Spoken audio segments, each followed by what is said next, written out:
Hello everyone, नमस्ते सबैजनालाई। Welcome back to my mini blog. हामी चाहिँ आएको छु आज भाइको बिहामा। मम्मी, म, बाबा अन्त मेरो नानी, मेरो हस्बेन्ड चाहिँ हुनुहुन्थेन, त्यही भएर चाहिँ हामी फ्यामिली मम्मी बाबासित मात्रै आएको। अन्त यहाँ चाहिँ बेहुला बेहुलीको चाहिँ स्टेज अलिक माथि बनाएको थियो है।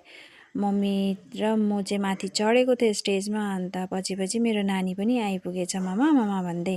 अन्त बेहुला बेहुलीलाई चाहिँ खदाहरू गिफ्टहरू लगाइसकेर चाहिँ हामी यता त्यता डेकोरेसनहरू हेर्दै थिएँ। दामी बनाएको रहेछ डेकोरेसन है। अनि यो चाहिँ रिसोर्ट टाइपको थियो। कहिले आएको थिइनँ, फर्स्ट टाइम आएको। अन्त डिजेहरू पनि त्यहाँ बजाउँदै थियो हो। अन्त स्टल राखेको रहेछ। स्टलमा चाहिँ आइसक्रिम, पकौडा, कफी, फुच्काहरू थियो। अन्त मम्मी चाहिँ सिधै गएर आइसक्रिमहरू लिइहाल्नु भएछ। अन्त बाबाले पनि पकौडाहरू लिनुभयो। अन्त मम्मीले चाहिँ अलिकति नानीलाई पनि दिन्छु ल, टेस्ट गरोस्, कहिले खाएको छैन, फर्स्ट टाइम हो, खाओस् न भनेर भन्नुभयो कि। अन्त हुन्छ भनेर चाहिँ अलिकति मात्रै दिनु है भनेर चाहिँ अलिकति मागेर चाहिँ उसलाई आइसक्रिम दिएँ। उसले फर्स्ट टाइम खाएको, इन्जोय चाहिँ गर्यो, मन परायो। नानी केटाकेटी गुलियो चिज मन पराइहाल्छ नि है।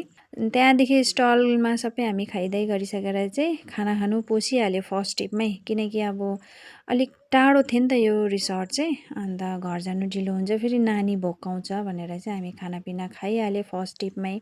खाइदाइ गरेर चाहिँ अब हामी निस्केको, यहाँ एकदम नाच्ने नाचिरहेको छ, पाहुनाहरू आएर है स्टलमा खानेहरू खाइरहेको छ। अन्त चाहिँ यति बेला चाहिँ पुरा भिड थियो। अन्त राम्रो भयो हामी फर्स्टमै आएर चाहिँ, हेर्नु न कस्तो भिड छ।